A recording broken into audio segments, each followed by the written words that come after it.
Silakan.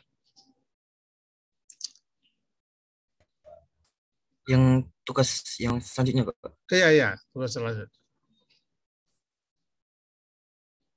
Oke, jadi tema yang saya ambil yaitu pentingnya vaksinasi di masa pandemi.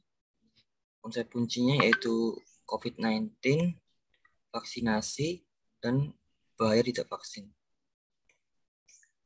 Elemen yang pertama yaitu tujuan. Penulisan ini bertujuan untuk memberikan informasi dan mengajak para masyarakat Indonesia untuk mengetahui pentingnya vaksinasi dan juga ikut serta dalam vaksinasi tersebut. Nah, Oke. Di sini dulu kita langsung bahas saja supaya jangan supaya terjalan. Nah, di purpose itu sebaiknya jangan memberikan informasi. Informasi itu apa ya? Ya itu bukan tulisan ilmiah itu ya, hanya memberikan informasi saja itu bukan tulisan ilmiah. Itu lebih ke news ya. Tulisan itu harusnya misalnya kamu menjelaskan ya, atau istilahnya apa ya, mempengaruhi orang untuk menerima vaksinasi misalnya ya, mempengaruhi pembaca ya.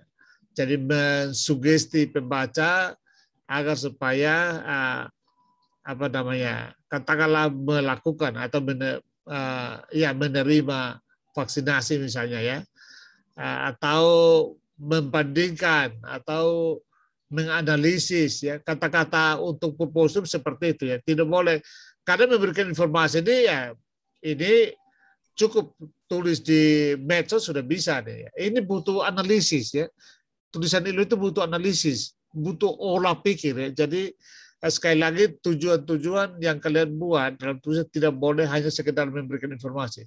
Kalau memberikan informasi kan kita bisa ambil dari ini, koran ini, atau dari apa dan seterusnya, buat daftar informasi selesai ya. Jadi mungkin akan lebih bagus kalau kamu buat di sini misalnya apa namanya, oke, mungkin mengajak masih bisa ya, mengajak masyarakat, tidak perlu pakai para masyarakat ya, karena masyarakat itu kan sudah plural ya, tidak perlu para lagi ya, mengajak pembaca aja, nggak usah pakai masyarakat ya.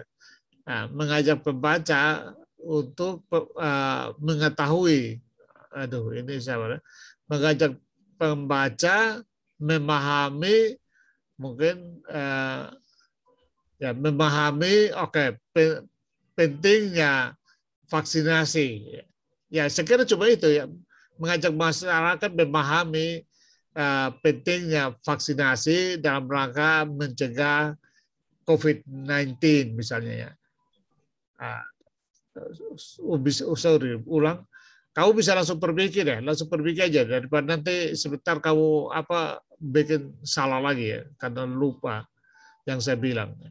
Jadi mengajak masyarakat, tidak perlu pakai para masyarakat, masyarakat saja karena itu sudah plural masyarakat. Mengajak masyarakat atau mengajak pembaca aja ya, pembaca ya, karena masyarakat tidak perlu masyarakat Indonesia, karena biasanya yang baca bukan orang Indonesia. Kita menulis itu siapapun bisa membaca ya. Jadi masyarakat mengajak pembaca untuk memahami pentingnya vaksinasi ya, dalam rangka mencegah katakanlah penularan COVID-19 ya. Jadi harus begitu ya.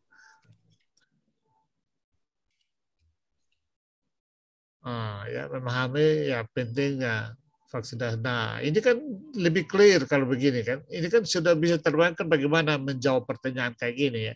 Jadi purpose itu harus clear ya, harus sederhana dan terbayangkan, bisa dijawab, bisa dianalisis ya.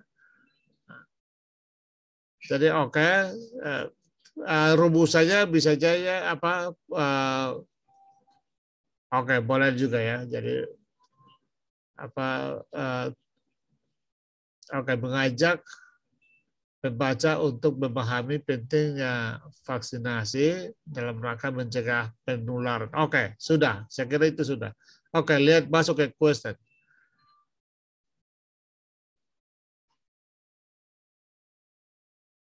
Bisa. Yang pertama ini sudah boleh ya, karena ini kan kita lihat question pertama itu kan dia sudah menjawab purpose di atas kan. Karena di purpose-nya kan mengajak masyarakat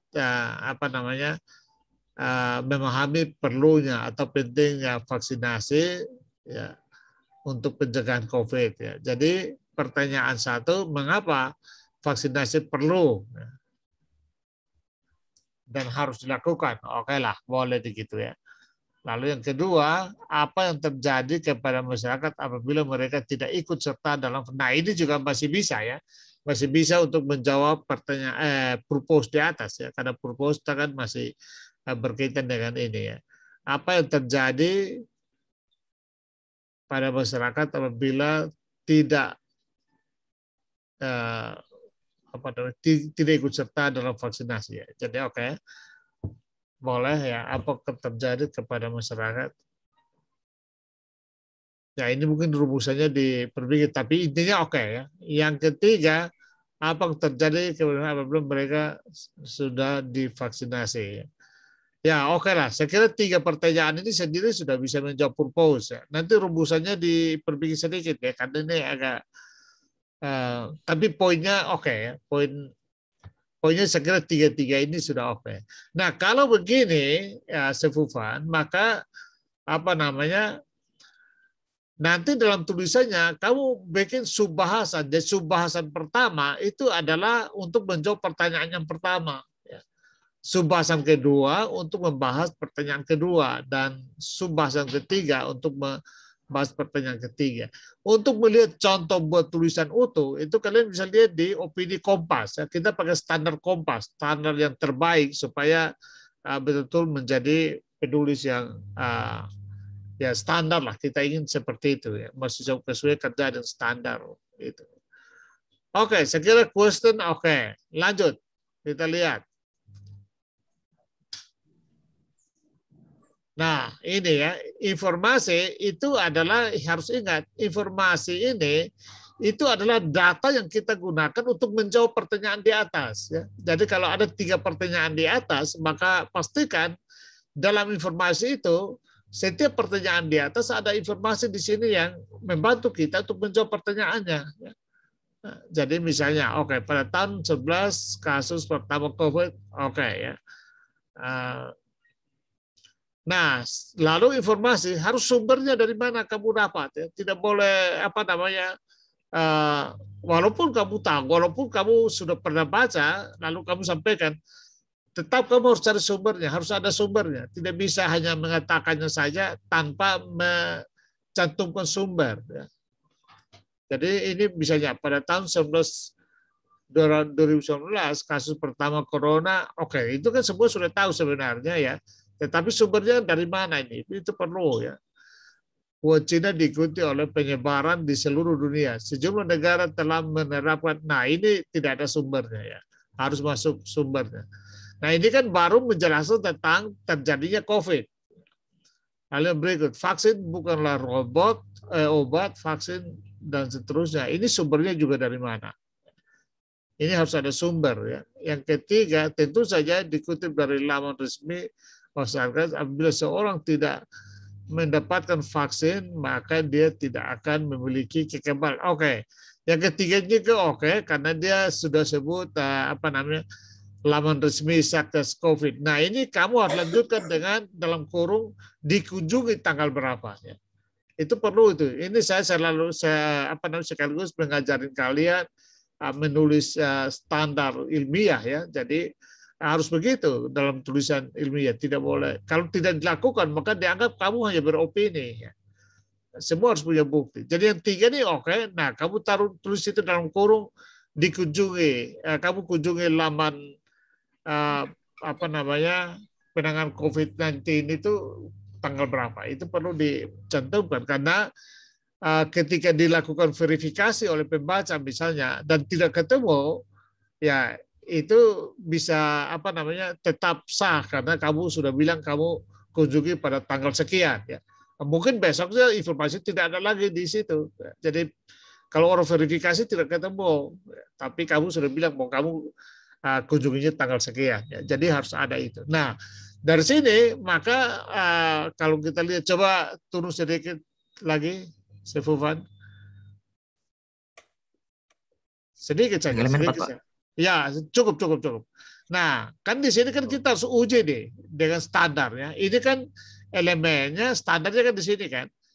Kalau kita lihat yang apa yang sudah kamu cantumkan di sini, maka belum memadai, tidak memadai, informasi tidak memadai apa? Karena informasi ini belum cukup untuk menjawab 3 question di atas. Ya, 3 question yang hendak kamu jawab dalam tulisan ini. Berarti kamu harus riset lagi, harus cari lagi. Itu pun yang 1 dan 2 ini tidak valid, ya, karena tidak ada sumbernya. Ya. Yang ini belum lengkap ya. Oke, ini sumbernya sudah jelas dari sini ya, dari Satgas Penanganan COVID, tetapi kamu harus tambah dengan kapan dikunjungi. Nah, yang 1 dan 2 ini masih dikategorikan opini, ini bukan informasi karena tidak ada sumber dan apa namanya. Itu untuk 1 dan 2. Yang berikut adalah sekali lagi belum memadai. Jadi 1 dan 2 ini boleh dikatakan tidak akurat. Ya. Datanya belum akurat, ya. Tidak valid itu.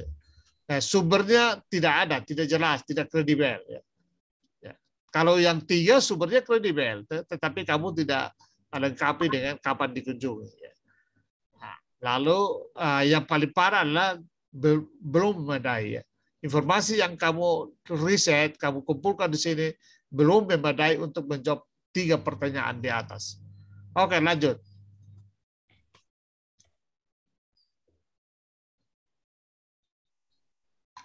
Nah, konsep itu sebenarnya konsep tunggal sebenarnya yang kamu apa tuh divaksinasi. Konsep intimu hanya divaksinasi, vaksinasi COVID-19. Jadi itu apa artinya konsep? Itu artinya di sini kamu tidak hanya cantum opini aja, kamu harus tulis ya vaksinasi apa, lalu mulai ada definisi tentang vaksinasi itu apa, cari definisi pendapat ahli berkaitan dengan vaksinasi itu apa, ada berapa jenis vaksinasi. Nah itu yang dijelaskan di konsep ini. Jadi tidak boleh hanya menyebutkan COVID-19, vaksinasi, bahaya apabila tidak vaksin.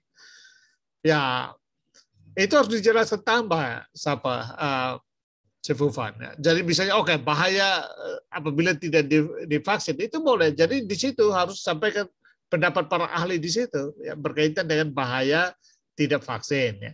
Saya kira di informasi juga kamu perlu tunjukkan ya.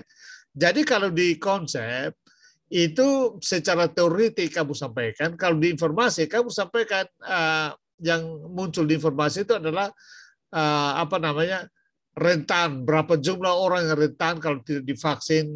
Jadi itu kan ada data ya. Kamu riset itu, cari itu ada data yang berkaitan dengan itu. Tapi kalau penjelasan teoretik bahaya tidak divaksin itu masuk dalam konsep. Ya. Jadi harus bedakan antara konsep dan informasi. Kalau informasi itu data empirik, ya, data yang sudah dialami atau sudah terjadi tentang jumlah orang yang tidak divaksin, lalu bagaimana mereka rentan terhadap penularan COVID. Ya. Sementara di konsep itu penjelasan secara teoritik, secara abstrak, bagaimana bahayanya atau rentannya orang yang berpotensi tertular ya pandemi COVID itu kalau tidak divaksin. Ya. Nah, itu jadi harus diperkaya lagi konsepnya ya. Artinya konsep yang kamu gunakan ini apa namanya? Oke, relevan boleh ya, relevan boleh.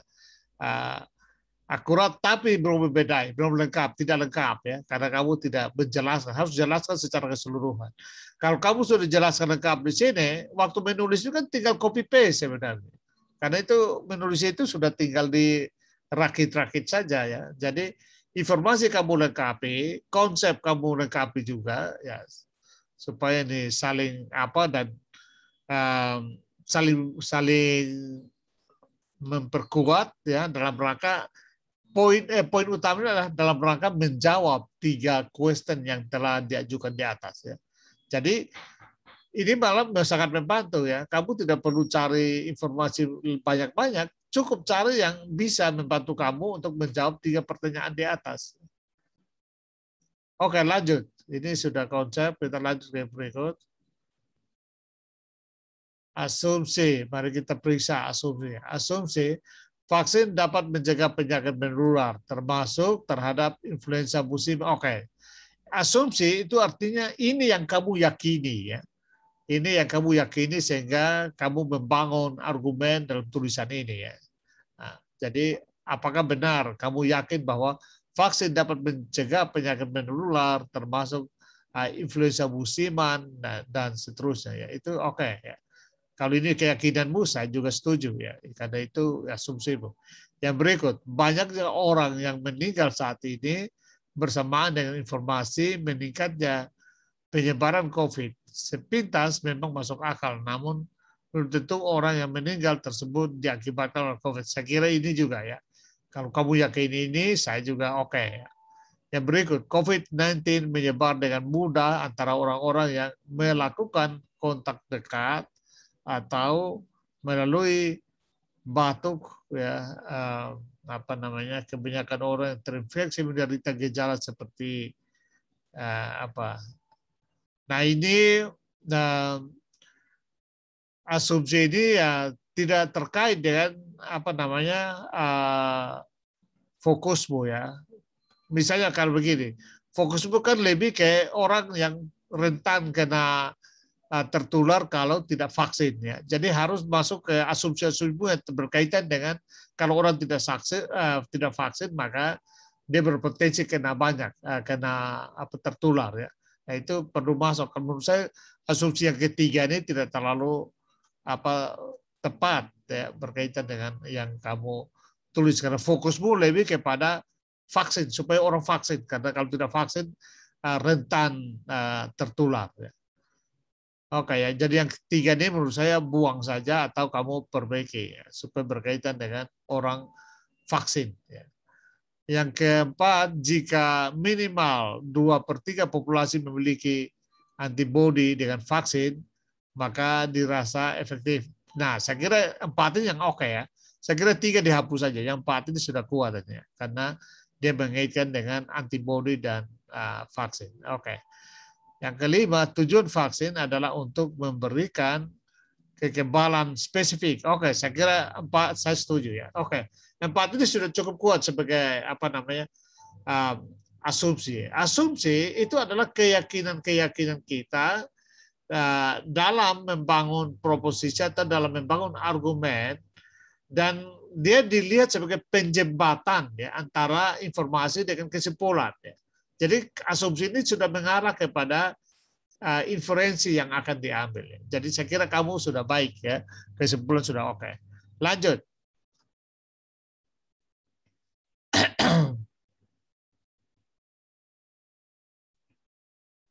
Inferensi, ya.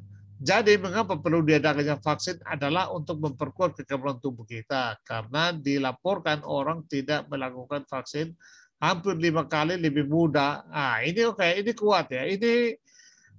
Nah, ini sumbernya dari mana? Kalau ada sumbernya, maka ini sebagai masuk informasi, ya, sefufannya.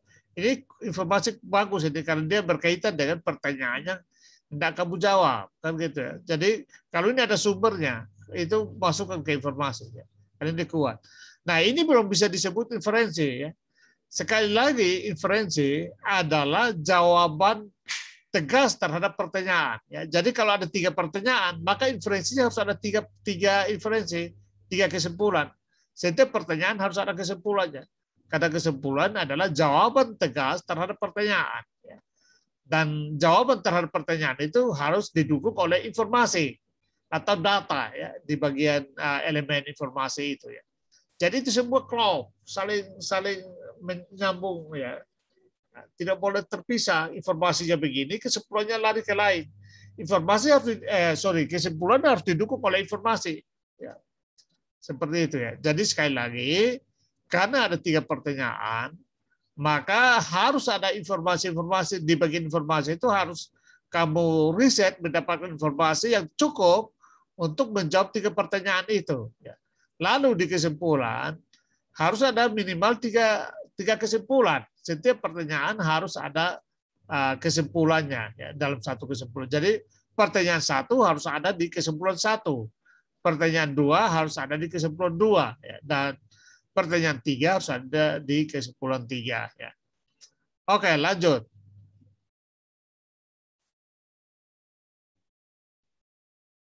Implikasi. Yang selanjutnya akan saya lakukan adalah yang pertama mengikuti vaksinasi. Oke lah, ini kalau kaitan dengan apa di atas ya. Tetapi yang pasti implikasi itu kalau nanti kesimpulannya ada 3, ya maka implikasinya juga 3. Kesimpulan 1, implikasinya apa? Ya, kesimpulan 1 misalnya A, maka apa selanjutnya? Kalau A maka apa? Nah itu namanya implikasi ya. Lalu kesimpulan 2 itu harus muncul di implikasi 2 ya. Katakanlah kalau kesimpulan 2 adalah B, lalu apa kelanjutannya? Nah itu implikasi 2 ya, supaya menjawab kesimpulan 2 ya, sebagai kelanjutan dari kesimpulan 2. Nah kesimpulan 3 itu muncul juga di implikasi 3. Kalau kesimpulannya C, maka apa kelanjutannya? Ya itu namanya implikasi. Apa yang perlu kita lakukan misalnya, atau apa konsekuensinya kalau kesimpulan C kita terima atau kita pahami ya. Nah, itu implikasi ya. Jadi tolong langsung diperbaiki ya, kamu jangan tunda karena nanti rekamanmu makin jauh dari penjelasan saya ya. Jadi harus setelah ini kamu langsung revisi ya.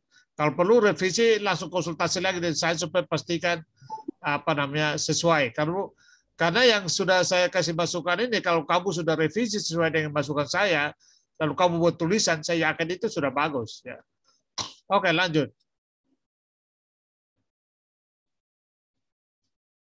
Point of view. Pandangan saya adalah sebagai seorang mahasiswa sangat mengetahui pentingnya melakukan dan ingin semua orang tahu. Begini, Sefufun, kamu apa mahasiswa apa? Fakultas apa? Halo?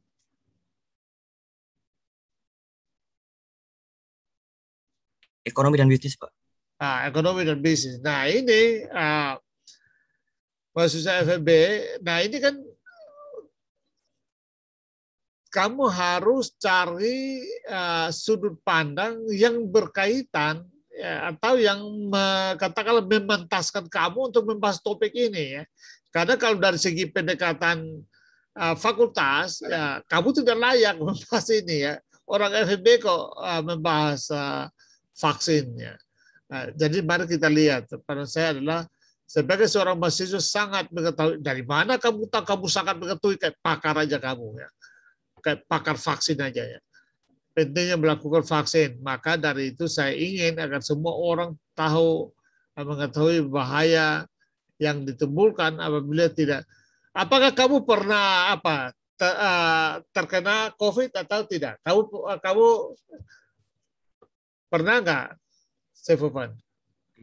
Belum pernah, Pak. Belum pernah. Keluarga pernah? Keluarga, Puji Tuhan belum pernah, Pak.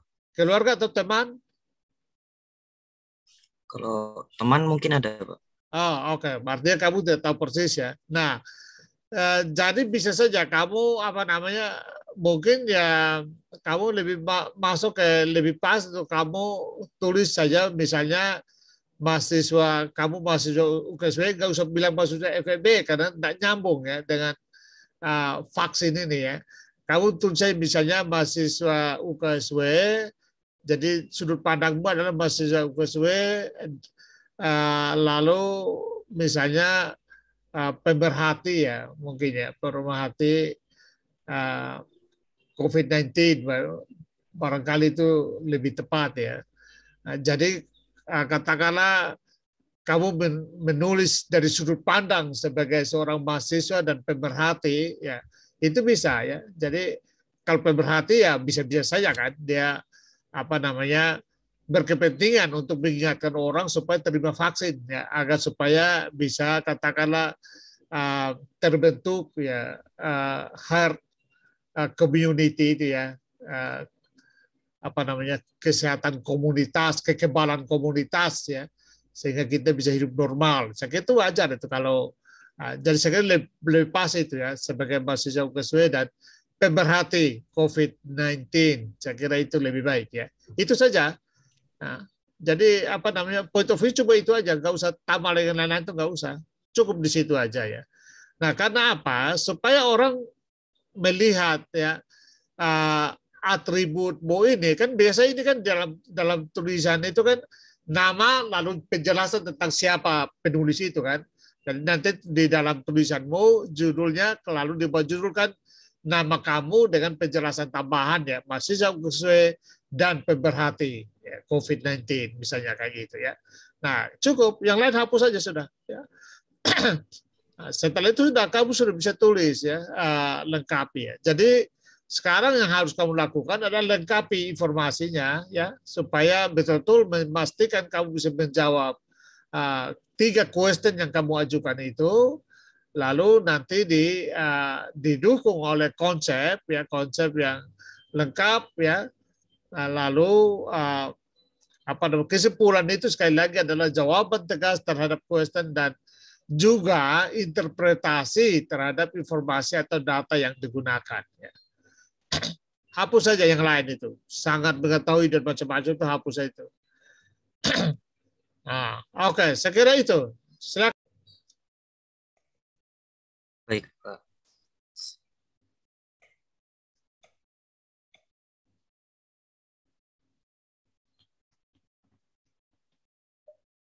Jadi ini untuk asumsi itu apa yang saya yakini ya, Pak?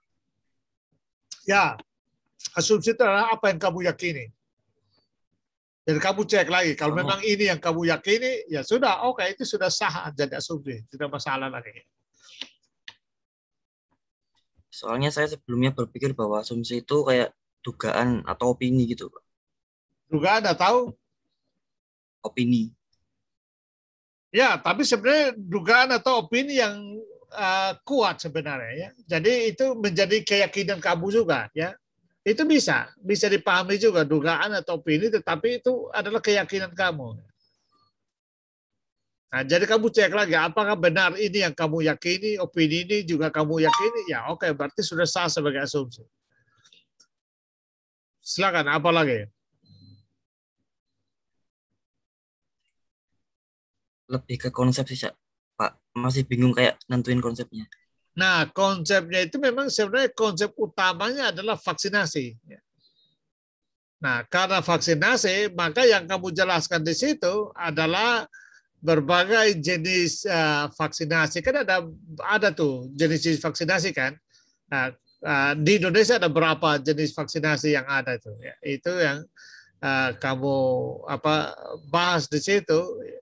Lalu ini bahas juga misalnya berkaitan dengan dampak atau bahaya tidak divaksin ya. Jadi secara teoritik. Ya.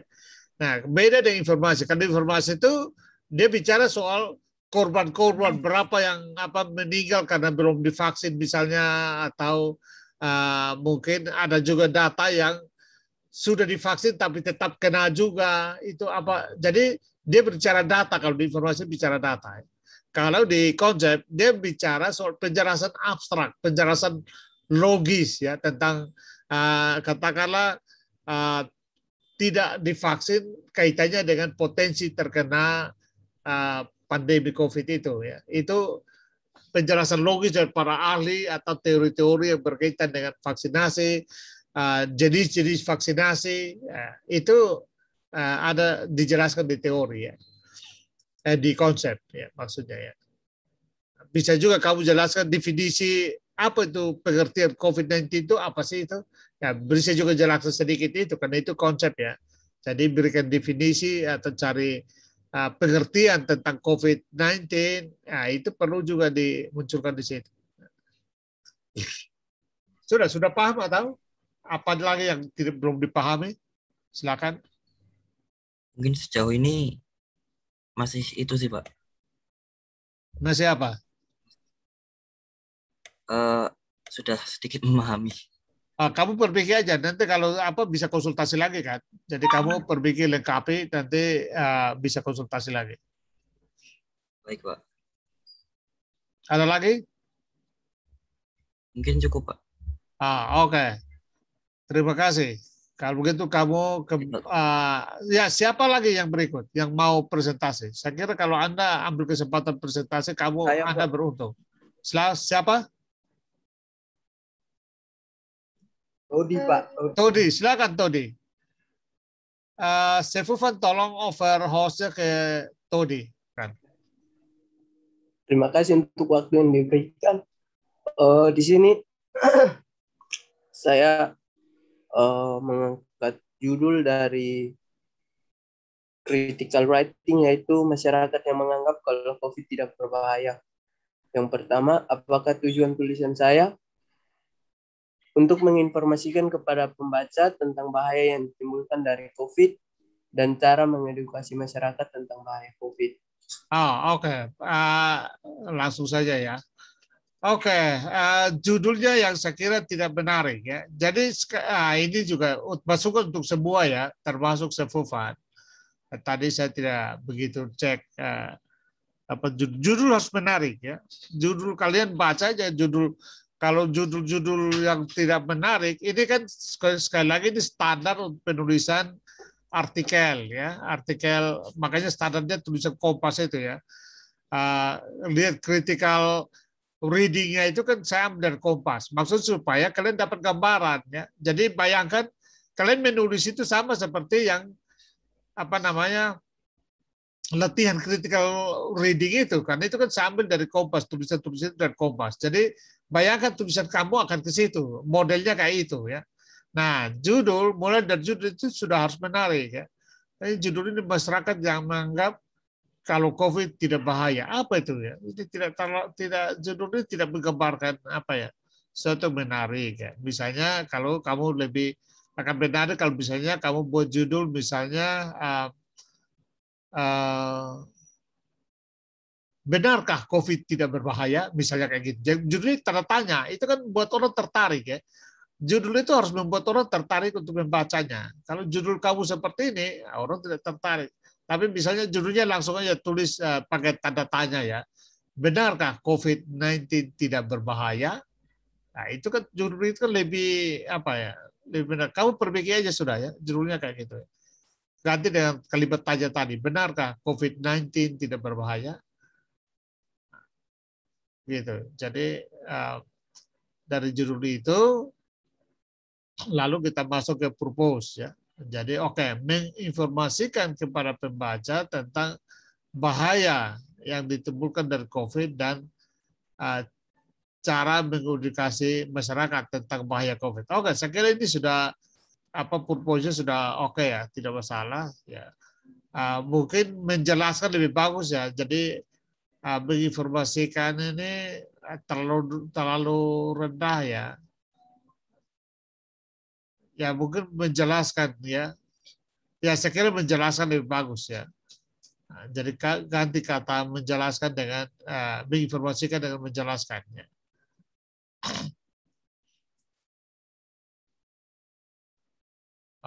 Ya.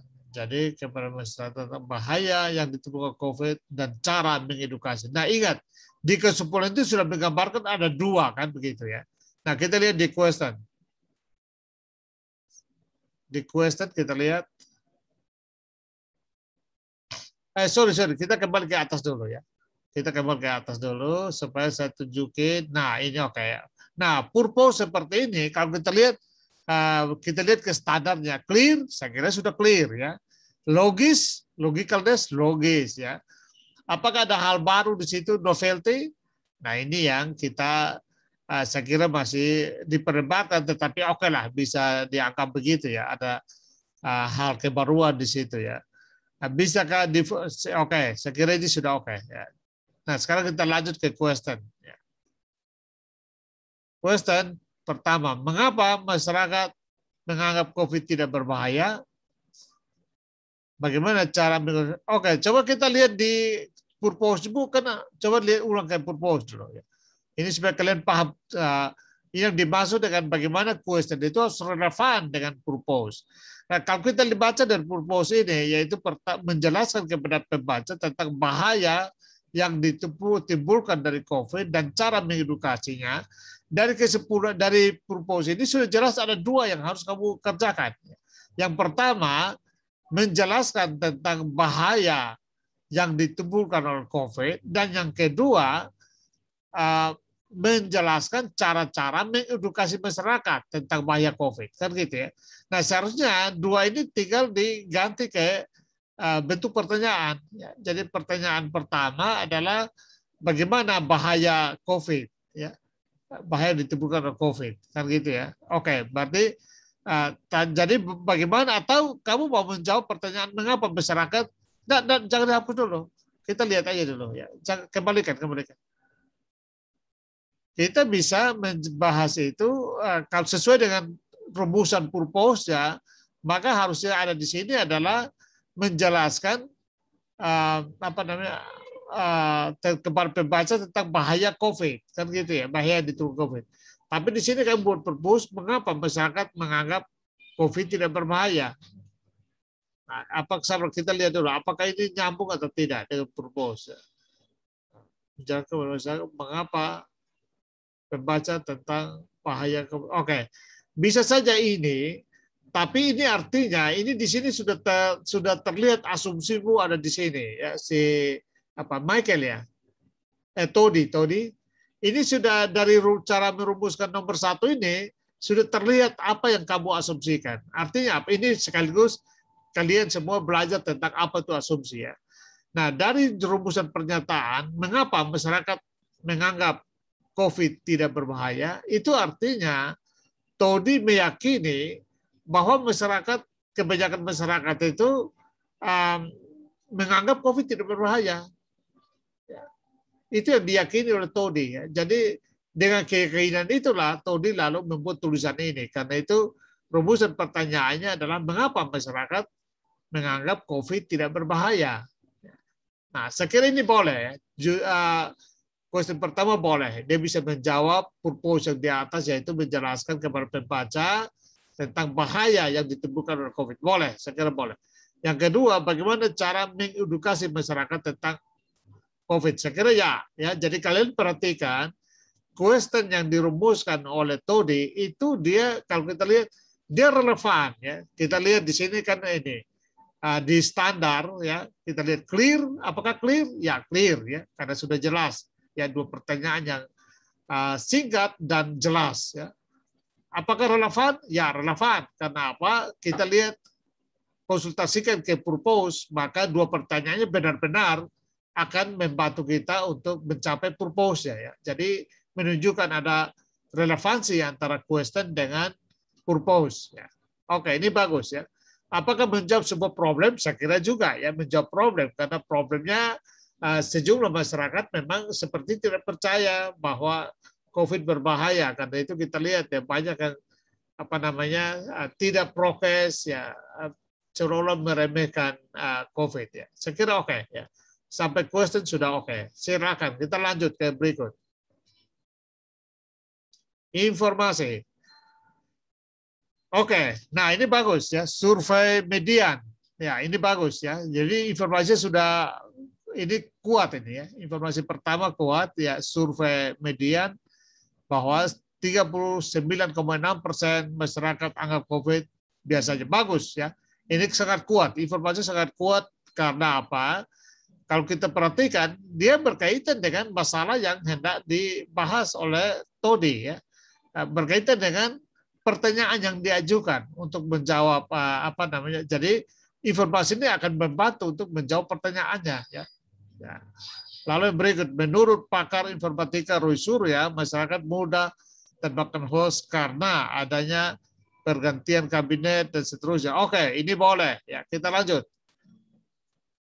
Ke bawah lagi, Todi. Oke, menurut BRRI, mereka melakukan edukasi dengan cara menyiarkan berita lewat radio. Oke ya. Nah, saya kira 3 ini sudah cukup, sudah kuat. Saya tidak bilang cukup. Tapi nanti kamu perhatikan, apakah sudah cukup untuk menjawab 2 pertanyaan, ya, 2 pertanyaan di atas. Ya, supaya kita lihat kaitkan dengan standar ini, apakah relevan informasi ini dengan question saya kira relevan, ya. Apakah memadai? Nah, ini yang saya masih ragu. Apakah informasi yang kamu sudah temukan ini cukup untuk menjawab dua pertanyaan secara akurat, secara argumentatif, ya, secara meyakinkan atau tidak? Nah, nanti kamu cek lagi, ya.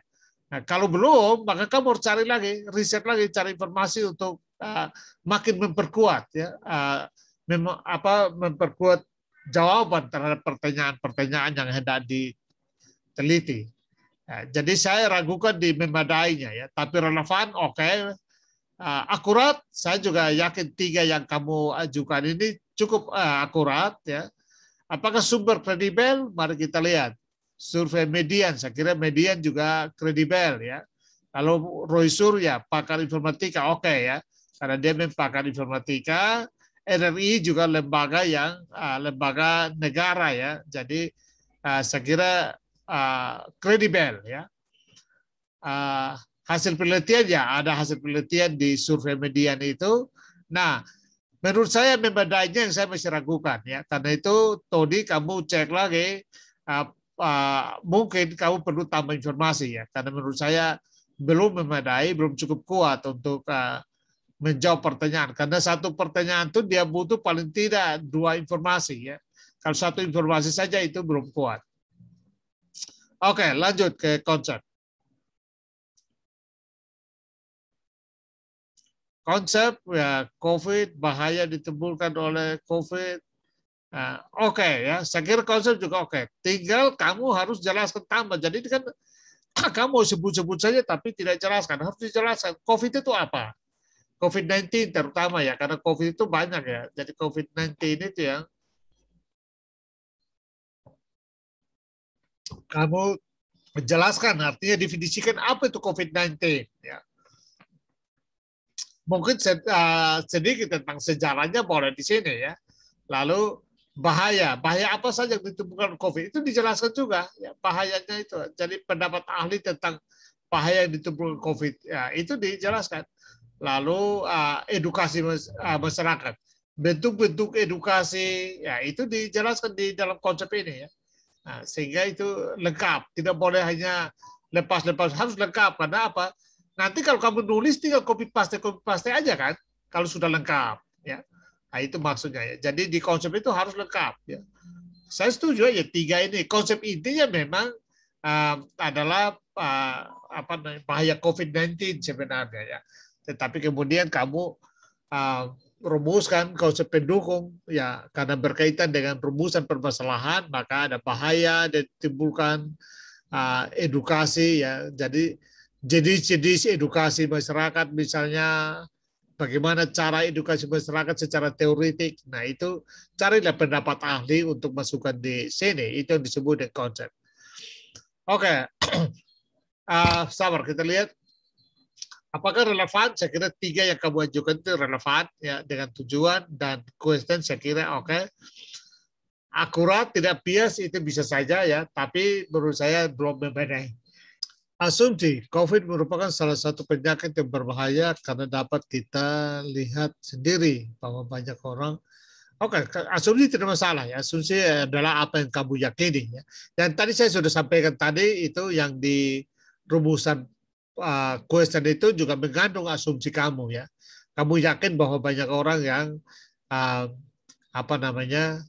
tidak mempercayai COVID itu berbahaya. Itu juga asumsi, ya. Kamu yakin itu, bahwa itulah sebabnya kamu membuat tulisan ini kan sebenarnya, ya. Untuk merubah pandangan yang salah itu, bahwa COVID berbahaya, ya.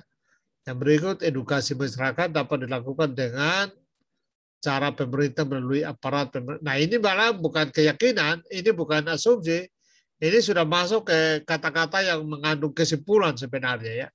Jadi saya kira ini tidak perlu yang nomor 2, ya. Yang berikut, masyarakat sering menganggap COVID tidak berbahaya karena adanya pernyataan dari public figure. Oke, saya kira ini juga bisa, ya. Ini sudah menjawab apa yang tadi saya bilang di question 1 tadi, ya. Saya kira ini sudah.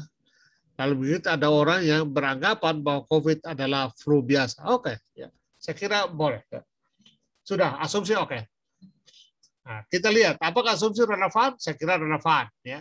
Nah, ulang, kita lihat dulu di asumsi supaya kalian paham bagaimana mengaitkannya dengan standar intelektual, ya. Apakah relevan asumsi ini? Saya kira ya, asumsi-asumsi relevan dengan tujuan, ya. Apakah fairness? Saya kira cukup fairness karena dia tidak menyinggung atau tidak menabrak pandangan orang lain, ya. Dia dengan fair, ya. Lalu logis, saya kira logis, menjembatani kesimpulan, ya. Saya kira memenuhi standar, ya, intelektualnya. Ya, kita lanjut. Kesimpulan, ya. Kesimpulan juga Tony berdua, pertama masyarakat sering menganggap COVID tidak ada karena adanya pernyataan dari publik, ya. Hal ini membuat pengaruh kepada. Nah, saya tidak karena berdasarkan apakah ini sudah ada di data atau di informasi atau belum. Nah, ini yang perlu kamu cek karena sekali lagi inferensi itu adalah pertama. Ini kan mau jawaban terhadap pertanyaan pertama kan. Inferensi pertama kan berarti jawaban terhadap pertanyaan pertama. Nah, itu harus lihat apakah data di informasi tersedia itu mendukung ini atau tidak, ya. Itu harus cek. Itu namanya jadi kesimpulan harus merupakan jawaban tegas terhadap pertanyaan, tetapi harus didukung oleh informasi yang kuat. Nah, karena itu bisa saja ini oke, ya, tetapi kamu cek informasinya apakah sudah memadai untuk mendukung kesimpulan ini atau tidak. Ya.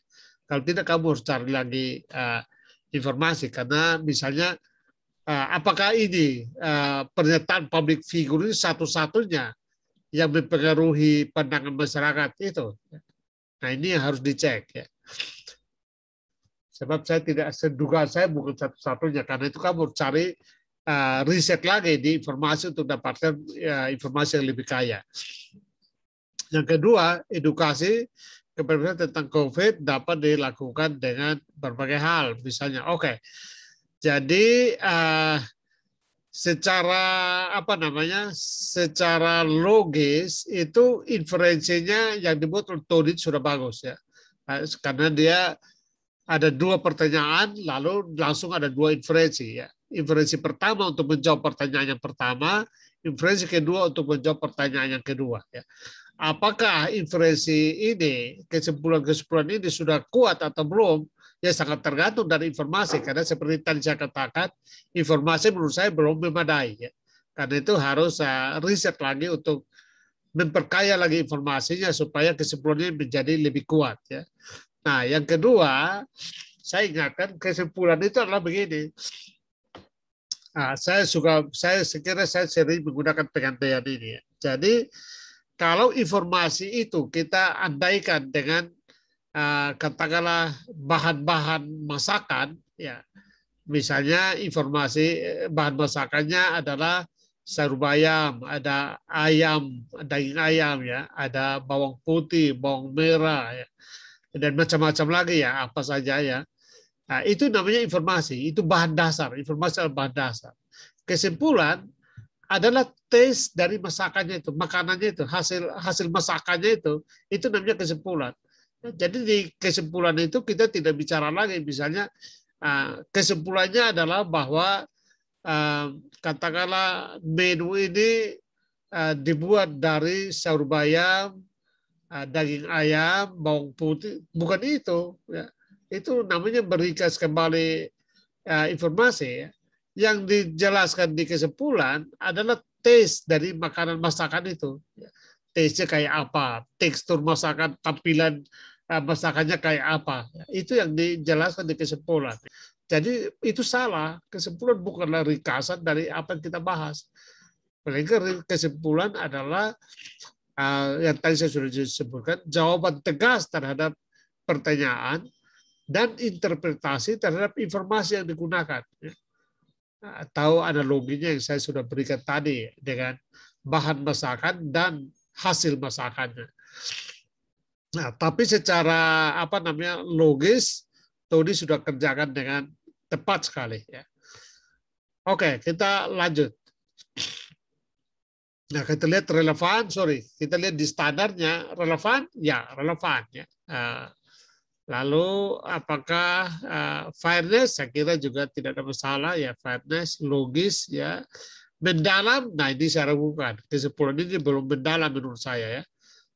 Meluas itu juga belum. Meluas artinya kesimpulan itu harus bisa dibandingkan dengan pandangan-pandangan atau teori lain misalnya ya. Didukung oleh informasi yang memadai, nah ini saya kira bisa dipertanyakan. Apakah informasi sudah memadai atau tidak? Nah, tugas kamu untuk memperkaya lagi, mengecek ya informasinya, supaya memperkaya lagi di informasi. Oke, lanjut. Implikasi public figure tersebut yang menganggap COVID tidak berbahaya langsung diamankan oleh, saya kira ya, saya setuju.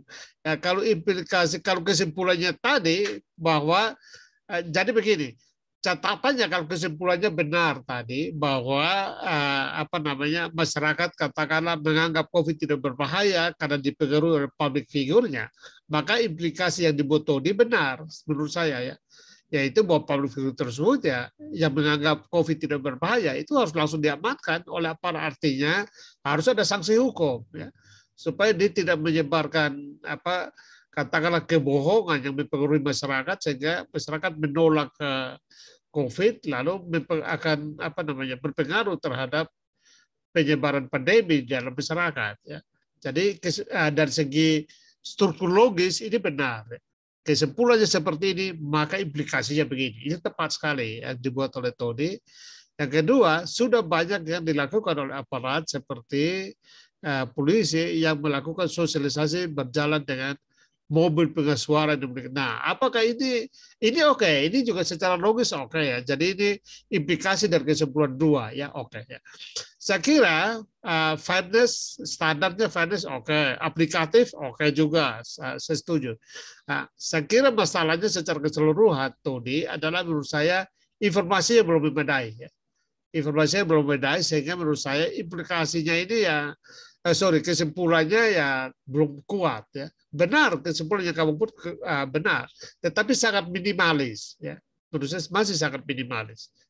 Karena itu harus perkaya lagi di informasi dan konsep. Kalau kamu sudah lengkapi informasi dan konsepnya, carilah informasi yang paling kuat ya, paling sesuai untuk menjawab pertanyaan, sumbernya paling kredibel. Misalnya kamu ambil dari kalau sumber-sumber dari WHO misalnya barangkali ya, atau dari Satgas COVID-19 itu kan lembaga-lembaga yang punya kaitan langsung ya, atau dari mana lagi ya, yang terkait lah dengan pencegahan COVID dan macam-macam ya. Jadi cari supaya lebih kaya lagi, tambah informasi, atau misalnya ada juga informasi dari penyintas COVID ya. Penyintas COVID misalnya, karena kalau saya misalnya ada dokter ya, atau ada beberapa artis saya atau yang dia tidak percaya, lalu dia ketika dia kena ada yang menjelang mati itu kan lalu dia rekam kan untuk dia sadarkan masyarakat bahwa saya tadinya tidak percaya tapi sekarang saya mau mengatakan bahwa akibat dari saya tidak percaya itu maka saya terkena, lalu ada yang sampai mati malah ya, ada yang malah terselamatkan ya. Nah yang itu menurut saya kalau kamu tambahkan itu kuat sekali ya, karena dia penyintas langsung, dia bukti saksi langsung di mana dia tidak percaya lalu dia terkena, lalu dia akhirnya menghimbau masyarakat untuk sebaiknya percaya. Nah ini akan menjadi data yang kuat, informasi yang sangat kuat sekali untuk mendukung analisis kamu ya. Saya kira kamu perlu cari banyak itu, saya kira ya. Nah, tokoh-tokoh yang punya nama, tokoh figur yang terkenal yang tadinya tidak percaya tapi lalu kena dan kemudian dia percaya ya. Itu akan bagus sekali. Jadi secara keseluruhan apa yang dilakukan Tony ini bisa jadi contoh untuk yang lain. Saya kira tidak masalah kalau mungkin punya Tony ini bisa share ya, untuk yang lain bisa lihat sekedar sebagai contoh untuk memahami ya. Saya berharap kalian semua memperhatikan penjelasan ini. Tony punya bisa jadi contoh yang bagus walaupun belum lengkap ya, tetapi secara struktur ya, secara urutan logis ya, dari satu elemen ke elemen yang lain ini sudah sangat bagus ya. Oke, kita lihat ke point of view Tony. Saya ingin lihat sudut pandang kamu. Sudut pandang sebagai mahasiswa UKSW. Nah ini kan lalu mahasiswa UKSW apa hubungannya dengan barang itu? Kamu fakultas apa, Tony? Ya, Kak. Ekonomi bisnis, Pak. Nah, ekonomi bisnis ya. Oke. Nah, ekonomi bisnis. Nah, kamu harus cari sudut pandang. Oke, mahasiswa UKSW oke. Tetapi ini kan lalu apa hubungannya dengan itu ya? Jadi barangkali ya kamu tulis mahasiswa UKSW lalu mungkin ya kayak pemerhati juga boleh ya. Pemerhati COVID-19 ya. Mungkin penjelasannya mengapa pemerhati karena ya dengan sekolah ya kalian dari SMA kan sudah apa namanya sudah kelas 3 itu kan sudah luring sudah daring ya. Jadi mungkin memahami betapa apa namanya tidak nyamannya sekolah daring lalu kuliah juga begitu ya. Jadi mungkin kamu sama dengan Sefufan tadi ya sebagai mahasiswa FEB dan pemerhati. Saya kira itu akan cocok. Oke, saya kira itu. Ya. Apakah ada pertanyaan dari kamu? Kamu perbaiki tambahkan perkaya apa yang sudah saya kasih masukan tadi. Saya kira kamu sudah apa namanya boleh dikatakan 60% tulisan kamu sudah jadi nih. Kamu tinggal lengkapi saja yang sudah saya masukkan untuk perkaya lagi informasinya, lengkapi konsepnya, lalu nanti kamu akan merevisi sedikit, merevisi kesimpulanmu supaya sesuaikan dengan data yang sudah diperkaya, ya. Kemudian nanti implikasi juga dengan sendirinya. Tapi secara struktur logis itu sudah tepat. Ya. Semua yang kamu lakukan mulai dari purpose, dari judul, ya, yang tadi saya sudah kasih masukan untuk perbaikan redaksi, ya, sampai dengan apa namanya point of view ini sudah sangat bagus. Ya. Untuk sampai level ini, kamu termasuk sudah sangat bagus. Silakan kalau ada yang mau kamu tanyakan supaya menyempurnakan yang lagi, saya persilakan. Oke, Pak. Oke, Zevanya, silakan. Terima kasih untuk kesempatannya. Di sini saya judulnya mengenai sebesar apakah pengaruh pornografi terhadap pada anak. Langsung, sabar. Saya langsung kasih masukan. Ya, di judul, sebaiknya jangan pakai sebesar apa, karena sebesar apakah ini mengukurnya harus kuantitatif ini. Ini kata rumusan-rumusan begini, pengujiannya harus pengujian kuantitatif, statistik ini ya. Menguji sebesar apa itu kan butuh statistik kalau begitu, penelitian kalau begitu ya. Jadi usul saya nggak usah pakai tanda tanya, langsung aja pengaruh pornografi pada anak gitu aja ya. Jadi judulnya begitu aja. Judulnya langsung pengaruh pornografi pada anak ya. Gitu aja ya. Tanda tanyanya hilang. Oke, konsep kuncinya oke ya, bahaya pornografi. Saya kira oke, bagus. Nah, silakan di-propose. Purpose-nya di sini tujuan saya mengangkat judul ini untuk menjelaskan bahaya pornografi terhadap anak dan memberikan beberapa solusi yang dapat membantu agar setiap anak atau generasi penerus bangsa tidak terjerumus kepada hal pornografi. Oke, jadi begini aja ya. Tujuannya adalah menjelaskan bahaya pornografi terhadap anak, dan menurut saya mungkin rumusannya lebih pas itu karena memberikan solusi kan seolah-olah kamu pakar gitu ya. Nah, ini biasanya kalau dalam apa ilmiah kalau kita memberikan solusi itu ya berkesulitan itu betul-betul harus pakar benaran di situ. Tapi karena ini ilmiah, maka menurut saya akan lebih bagus kalau kamu bilang begini, menjelaskan bahaya pornografi terhadap anak dan mendiskusikan, mungkin begitu, mendiskusikan apa namanya sejumlah isu yang membantu ya, begitu aja ya. Jadi itu masih bersifat diskusi, walaupun kamu bilang solusi, oke, tapi karena kita bukan pakar, maka kamu apa namanya masih tahap diskusi ya, mendiskusikan isu yang membantu agar setiap anak tidak terjerumus ya, begitu ya. Saya kira itu ya, mendiskusikan sejumlah isu yang membantu. Sabar ya, kita lihat rumusannya supaya tepat dulu ya. Mendiskusikan sejumlah isu yang membantu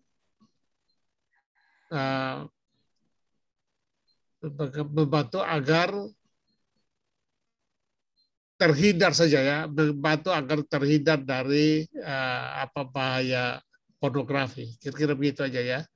Mendiskusikan sejumlah isu yang membantu anak terhindar dari bahaya pornografi. Gitu aja ya. Anak terhindar dari bahaya pornografi. Supaya dia konsisten ya dengan judul. Ingat kalau kita rumuskan judul itu sudah menjadi pengarah bagi kita dalam merumuskan purpose ya. Nah sekarang kita lihat purpose apakah clear? Saya kira dengan rumusan ini sudah clear ya. Coba kita lihat ulang kembali tulisannya purpose ya. Yaitu menjelaskan bahaya dari pornografi terhadap anak. Saya kira clear kan? Bahaya pornografi itu sudah clear rumusan itu ya. Lalu yang berikut mendiskusikan sejumlah isu yang membantu anak untuk terhindar dari bahaya pornografi. Saya kira satu kalimat tapi dengan dua jenis ini sudah clear ya. Logis, saya kira logis. Ada hal baru di situ, tentu ini bisa diperdebatkan tapi oke lah bisa diterima ya. Oke, lanjut. Yang questionnya, mengapa banyak anak terjerumus ke dalam hal pornografi? Yang kedua, bagaimana dampak yang diberikan terhadap anak? Yang ketiga, bagaimana peran internet dalam mengatasinya? Yang keempat, bagaimana peran orang tua dalam mengatasinya? Nah, jadi begini, ini 4 ini terlalu banyak, karena ini nanti jawabannya kan jawaban deskriptif ya. Jadi menurut saya, mengapa coba kamu lihat di purpose, ulang lihat ruang purpose supaya pastikan. Purpose itu kan juga mengandung dua pertanyaan sebenarnya di sini. Jadi yang pertama menjelaskan bahaya pornografi dan yang kedua mendiskusikan isu-isu untuk membantu. Oke, kita turun ke bawah ke question. Oke, pertama, mengapa banyak anak-anak terjerumus di dalam hal pornografi? Ini berarti belum menjelaskan bahaya ya. Ini kan dia menjelaskan bagaimana anak terjerumus, tetapi di purpose itu kan bahaya, mau menjelaskan tentang bahaya pornografi. Ya, karena itu harus konsisten. Di question itu harusnya berkaitan dengan menjelaskan bahaya ya, bahaya pornografi. Ya. Jadi itu paling tidak di sini banyak anak, mengapa banyak anak terjerumus ke dalam pornografi. Ya. Ini tidak secara langsung ini menjawab purpose. Ya. Jadi lalu di pertanyaan yang bagaimana? Dampaknya diganti aja Pak jadi bahaya gitu. Terus yang ini dihapus. Sabar. Yang kedua bagaimana dampak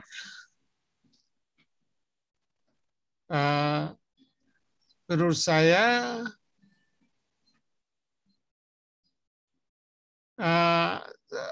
harus rumusannya harus dua pertanyaan saja, tidak usah banyak-banyak, sesuai dengan question di atas saja ya supaya fokus ya. Dan pertanyaan pertama adalah apa bahaya pornografi terhadap anak ya. Untuk menjawab di purpose itu kan kalimat pertama itu kan. Jadi bahaya yang lalu yang kedua apa isu-isu relevan untuk membantu menghindarkan anak dari bahaya pornografi. Karena kan rumusan keduanya kan begitu kan, mendiskusikan isu-isu yang relevan. Nanti isinya di situ kamu diskusikan tentang kaitan internet, misalnya kaitan apa macam-macam, itu ya namanya isu-isu yang relevan. Jadi apa isu-isu yang relevan untuk membantu anak terhindar dari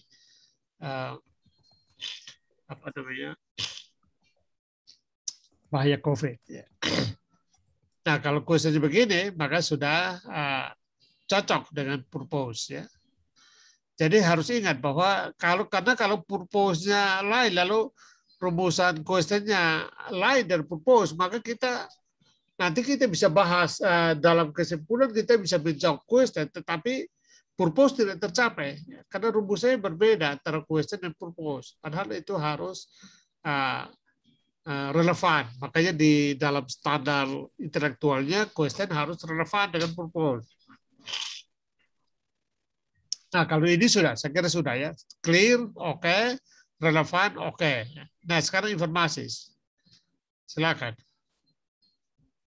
Informasinya yang pertama, saat ini tentunya jumlah situs web sudah mencapai jutaan, bahkan mungkin triliunan, yang isinya memuat bermacam-macam topik dan pembahasan. Loh, apa hubungannya dengan bahaya pornografi? Iya, Pak Ket. Tadi itu sebenarnya kan aku mau nambahin di judulnya itu internet, pengaruh pornografi di internet pada anak. Tadi aku mau buat itu, tapi kata bapaknya dihapus aja kayak gini. Nah, tidak apa-apa. Kalau memang kamu buat itu, maka bisa direvisi di dalam purpose dan question gitu loh.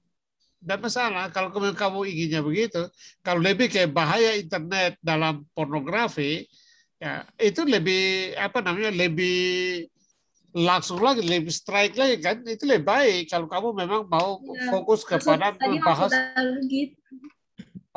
Oke, kalau gitu itu ya diperbaiki aja. Jadi langsung aja bahaya internet pada pornografi kan gitu bisa. Jadi langsung aja bahaya internet aja, bahaya internet. Kalau memang itu ya. Oke, sekarang anggap saya begitu. Nanti kamu sesuaikan lagi sesuai dengan penjelasan tadi. Nanti sesuaikan, buatlah purpose dan question sesuai. Mari kita lihat informasi. Nah, ini yang diambil dari layanan manajemen konten Hootsuite dan agensi pemasaran media sosial We Are Social dalam laporan bertajuk Digital 2021. Ya, itu kan ada juga tentang data Indonesia. Kamu ambil juga data Indonesia-nya, karena dari We Are Social itu kan berbagai negara, ya kan?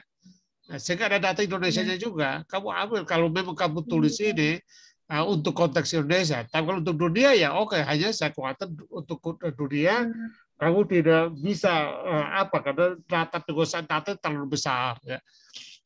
Indonesia aja ya. Jadi kamu nanti ambil di sini ambil data di We Are Social itu kan ada beberapa negara termasuk Indonesia kan. Kamu fokus ambil Indonesia-nya. Yang kedua, peran internet yang menyediakan gambar-gambar dan video-video pornografi dan kekerasan yang mengakibatkan munculnya dorongan kepada seseorang untuk bertindak kriminal. Ini aku dapat dari Kanwil Kemenang Sumatera Selatan, yaitu Imam Syafi, di mana dia mengangkat tentang berlaku bijak terhadap media sosial. Oke. Ini boleh ya, ini juga boleh. Terus yang ketiga, tingkah laku kriminal kekerasan seksual memiliki tingkat kuantitas yang cukup di Indonesia dan tak jarang menjadi korban dalam kasus kriminalitas jenis ini adalah anak yang usianya masih di bawah umur. Ini berdasarkan data Komisi Perlindungan Anak Indonesia, di mana ada 419 kasus anak berhadapan dengan hukum atau ABH karena menjadi korban kekerasan seksual. Oke, data ini saya kira kuat. Lanjut. Yang keempat, kecenderungannya media online pada pornografi menjadi pemicu pada anak-anak untuk mempraktikkan pada video-video yang mereka lihat. Ini disampaikan dari Maria Ulfa, yaitu dia bagian di KPAI juga, di mana dia mengangkat tentang kekerasan pada anak dimulai dari internet. Oke, itu kamu baca di mana? Maria Ulfa bilang itu di mana? Sumbernya di mana? Itu dari Kominfo, Pak. Nah, itu nanti kamu ditulis ya? Ya, harus masuk ya supaya sumber, karena sekali lagi ketika kita berbicara informasi itu harus bisa diverifikasi. Ya. Informasi harus objektif, artinya harus bisa diperiksa oleh orang lain. Karena diperiksa maka sumbernya harus disampaikan supaya orang memeriksanya. Oke, langsung lanjut. Yang kelima, kejahatan terhadap anak-anak terutama kekerasan seksual dilakukan oleh pelaku yang lebih dewasa dengan modus yang berbagai macam. Ada yang menggunakan cara membujuk korban dengan dijanjikan imbalan sejumlah uang membelikan sesuatu yang diinginkan korban, atau memang dengan cara mengancam atau memaksa. Ini berdasarkan menurut Komisioner Bidang Pendidikan KPAI, yaitu Retno Listiasri. Oh, oke ya. Oke, ini informasi-informasi yang baru valid, boleh dikatakan valid, relevan, oke ya. Akurat, saya kira oke juga. Sumber kredibel, saya kira ya. Soal memadai saya belum bisa pastikan karena tergantung kamu nanti rumuskan pertanyaannya kayak apa ya, propose dan pertanyaannya. Nanti kamu rumuskan sendiri. Saya berharap penjelasan tadi sudah membuat kamu paham sehingga kamu bisa rumuskan. Nanti kita konsultasi lagi karena katakanlah di informasi baru kamu bilang bahwa tujuan kamu sebenarnya lebih berkaitan di internet, karena itu kita sudah lewat, jadi nanti kamu perbaiki saja, sesuaikan, baru kita diskusi lagi. Kita lanjut lihat berikutnya supaya saya lihat runtun logis pemahaman kamu tentang elemen-elemen penalarannya dulu. Ya, konsep. Yang konsep yang pertama, internet adalah suatu jaringan internasional yang menghubungkan semua komputer di seluruh dunia. Siapa yang bilang begitu? Ini aku nggak cantumkan semuanya sih, Pak. Nah, itu aku salahnya, itu harusnya aku cantumkan siapa aja. Nah, itu ya harus masuk itu ya. Karena konsep itu harus. Iya, Pak, tapi aku masih tahu kok, soalnya aku juga copy link-linknya setiap yang aku cari, aku copy. Memang harus begitu. Nanti ya. aku cantum. Oke. Berikut. Yang kedua, yang pornografi didefinisikan sebagai substansi dalam media atau alat komunikasi yang dibuat untuk menyampaikan gagasan-gagasan yang mengeksploitasi seksual, kecabulan, dan atau erotika. Oke, sumbernya? Nah ini Pak, semuanya nih aku pikir maksudnya nggak pakai sumber gitu, cuma informasi doang ya. Nggak boleh, ya harus ada sumber. Ya. Nanti harus cantumkan semua lengkap ya. Ya Pak. Oke, lanjut. Yang ketiga, pornoaksi adalah perbuatan mengeksploitasi seksual, kecabulan, dan atau erotika di muka umum. Oke. Terus yang keempat, RUU anti pornografi dan pornoaksi, cara pemerintah Indonesia untuk memberantasnya. Yang kelima, modeling adalah cara anak belajar dari lingkungannya dengan cara observasi atau melihat dan imitasi atau meniru. Yang keenam, pragmatisme merupakan sifat atau ciri seseorang yang cenderung berpikir praktis, sempit, dan instan. Nah, oke. Semuanya pertama semuanya harus sumbernya masuk ya. Yang kedua, mungkin kalau kamu ambil dari RUU anti pornografi, mungkin kamu harus lihat ada pasal yang berkaitan dengan bagian yang kamu bahas itu, langsung ke pasal itu ya. Misalnya berarti langsung disebutin aja gitu pasal. Iya, langsung disebutkan ya, dikutip masuk ya. Dari pasal itu dikutip masuk ke konsep ini ya. Nah, supaya dan di sini harus lengkap semua, tidak boleh hanya menyebutkan begini. Karena kalau tidak menyebutkan sumber, orang anggap itu opini kamu ya. Dan bahkan lebih jahat lagi, kamu dianggap plagiat ya, karena mengambil pendapat orang atau mengambil dari sumber ini tanpa menyebutkannya. Itu kejahatan itu dalam tradisi ilmiah ya. Jadi tentu kalian tidak bermaksud jahat, tentu saja kalian tidak tahu ya. Karena itu tugas saya sebagai pengajar untuk mengingatkan ketika kita mengambil pendapat orang atau sumber dari undang-undang misalnya, harus disebutkan secara jelas ya sumber itu, supaya memungkinkan untuk diverifikasi atau diuji oleh orang lain, dicek ya oleh orang lain, karena tulisan-tulisan ilmiah itu kan harus objektif. Objektif artinya orang lain boleh mengecek sumber aslinya ya, supaya tidak ada kebohongan dalam membuat karya ilmiah ya. Jadi harus dilengkapi. Silakan lanjut. Siapa? Yang asumsi yang pertama, informasi-informasi atau situs-situs yang dapat diakses dari internet dan media sosial ada yang bermanfaat untuk pengembangan ilmu pengetahuan, tapi ada juga yang dapat merusak mental dari kalangan anak-anak, yaitu situs pornografi. Ya, saya kira ya, saya setuju. Itu asumsimu. Silakan, lanjut. Yang kedua, perlu diketahui Perkembangan teknologi yang semakin modern dan canggih ini bukan hanya memberikan manfaat bagi penggunanya, tapi juga menimbulkan pengaruh yang negatif bagi penggunanya, terutama bagi kalangan anak-anak. Oke. Lanjut. Yang ketiga, dengan munculnya jaringan internet yang mempermudah manusia dalam mengakses informasi secara cepat, pornografi pun ikut merajalela. Lanjut. Kebanyakan pelaku merupakan seorang yang dikenal oleh anak seperti teman yang dikenal secara online. Anak-anak mudah sekali untuk dibujuk dengan iming-imingan makanan atau mainan. Oke. Lanjut. Anak-anak juga seringkali tidak mempunyai keberanian untuk menolak, terutama pada orang yang dikenalnya. Hal ini tak terlepas dari cara berpikir anak yang cenderung pragmatis dan sederhana dalam menganalisa. Oke. Tidak masalah dengan asumsi. Lanjut. Yang masuk ke kesimpulannya, kekerasan seksual marak dilakukan oleh orang-orang dewasa kepada anak-anak di bawah umur. Nah, Teknologi yang stop dulu. Nah, oke lah. Jadi ini terlepas dulu dari question karena belum terumuskan tadi ya, untuk sesuai dengan ini di question maupun purpose ya. Tetapi ketika kamu sudah mulai dengan ini, harus pastikan dulu ya, dari questionnya dulu ya. Jadi inferensi sekali lagi adalah jawaban terhadap question. Nah, secara teknis, ketika kamu mengatakan kekerasan seksual marak dilakukan oleh orang dewasa kepada anak-anak di bawah umur, ini memang harus konsultasikan lagi ke informasi. Apakah ada data yang mendukung pernyataan ini atau tidak? Kan gitu ya.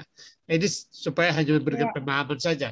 Karena ini tidak perlu dibahas lengkap. Karena inferensi ini masih mentah ya, masih mentah karena apa? Karena dia tergantung pada question soalnya. Ya. Sejauh belum ada question, kita belum bisa mengecek apakah inferensi ini benar atau tidak. Nanti kamu perbaiki dulu di questionnya ya, di proposal questionnya dulu supaya diselesaikan ya. Jadi bagian selanjutnya saya kira tidak bisa lagi. Yang kita perlu lihat adalah sudut pandangmu ya, point of view kamu ya. Karena inferensi, karena implikasi juga tidak perlu dicek karena dia tergantung pada inferensi ya. Nah, sekarang lihat point of view. Point of view, sudut pandang saya sebagai mahasiswa dari Universitas Krishna Satya Wacana dengan jurusan Desain Komunikasi Visual dan merupakan salah satu guru sekolah minggu di Gereja Mawar Sharon Yogyakarta, saya melihat permasalahan ini dari sudut pandang sebagai seorang guru sekolah minggu dan sebagai pengguna internet yang dimana saya ingin memberitahukan seberapa rentannya anak-anak yang sedang menghadapi masa pertumbuhannya, terutama dalam hal karakternya. Mereka akan menyimpan dan mempraktekkan apapun yang mereka lihat, baik secara langsung atau melalui media yang lain. Oke, saya kira ini bagus ya, sudut pandang yang cukup kuat ya, karena katakanlah sebagai dari ada hubungan juga dengan desain komunikasi visual ya, lalu guru sekolah minggu, saya kira oke lah ya, itu cukup. Tapi tentu karena tulisan ini untuk umum, barangkali nanti diringkas ya. Jadi misalnya kamu bisa tulis mahasiswa desain komunikasi visual, ada relevansinya juga dengan itu ya. Dan ya mungkin saja supaya umum ya, kamu buat saja katakanlah pemerhati pendidikan anak lah barangkali ya. Itu juga akan bagus ya. Jadi lebih ke pendidikan anak, karena kamu kan guru sekolah minggu ya. Dan menurut saya itu lebih bagus. Kecuali kalau tulisan ini mau dibuat di katakanlah media Kristen barangkali ya, itu akan cocok. Kamu jelaskan lengkap begini bagus ya. Tetapi karena kita pikirkan untuk umum, maka harus dibuat juga sudut pandang yang umum tanpa mengorbankan substansinya ya.